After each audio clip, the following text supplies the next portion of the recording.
Greetings, Truth Seekers. Today I will be reviewing Galaxy in Flames by Ben Counter. Spoilers on You Have Been Warned. Galaxy in Flames continues to show the preparations for the betrayal, with Horus and the other members of the Istvan Four making plans, using a rebellion and system to justify massing their forces and deploying them.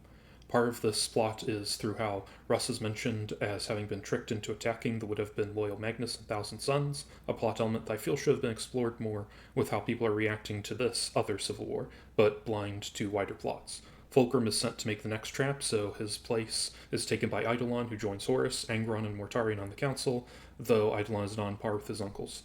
Yet another part of the plot involves Horus trying to have Keeler assassinated by Magard, though the chief astropath sends a mental warning to Sinderman. He and his friends evacuate and hide her, while she uses her powers to freeze Magard and his bullets. Horus sacrifices the chief astropath for her troubles, and in doing so contacts Chaos, bargaining with the dark powers. Overall, we are seeing a rise in the Mystic, which I like.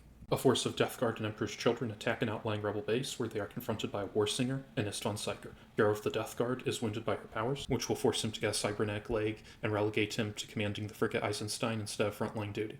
Despite this loss, the Imperials have a counter. Eidolon unleashes a sonic attack of his own and kills the War Singer.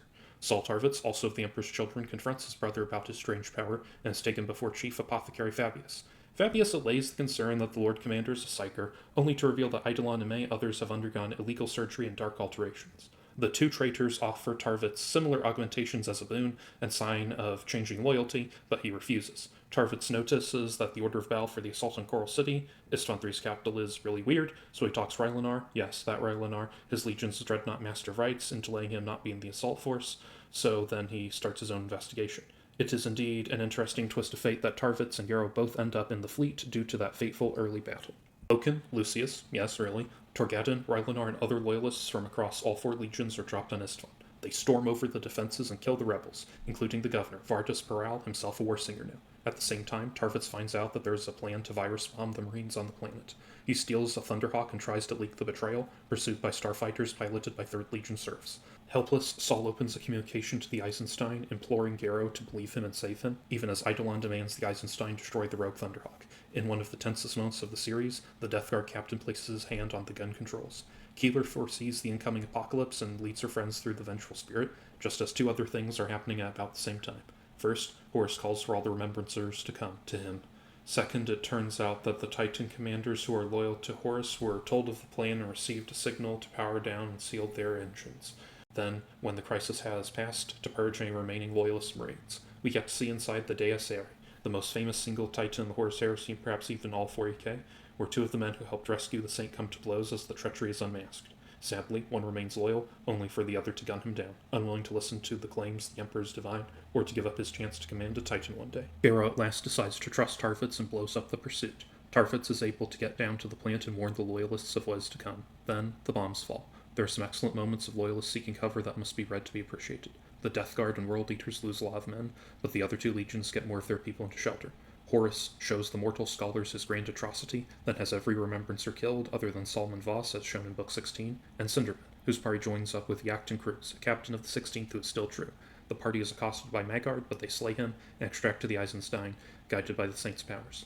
On the surface, Loka and Tarvitz rally the loyalists. Angron, enraged that his enemy survived, disobeys orders and drops onto Istvan to kill his sons by hand. This forces a protracted ground war to make sure there is no one left, since leaving the 12th without aid or launching a second bombardment on Angron's head would be sure to destroy the traitor's cause.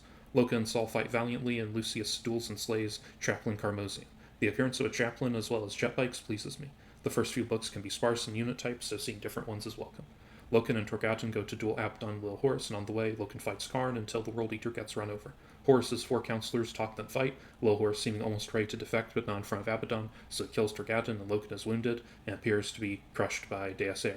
Thinking of defections, Lucius feels underappreciated, so he uses Carmosian's Helmet Fox to call up Eidolon and makes a deal whereby he destroys a loyalist strongpoint and rejoins the Legion as the traitors make another push. Finally satisfied, the traitors withdraw and launch a last bombardment. Tarvitz and his last comrades, a mere 100, face the fire while Loken watches the bombs fall. The traitors hold a council, speaking of what is to be going on at Cygnus, as will be seen in Fear to Tread, and the events to be shown in the next book. While the book is very good, it would have been neat if there was more detail given about the war on the ground, as well as both the traitor World Eater librarians and any loyalists of the 4 legions who might have unleashed their powers against their fathers.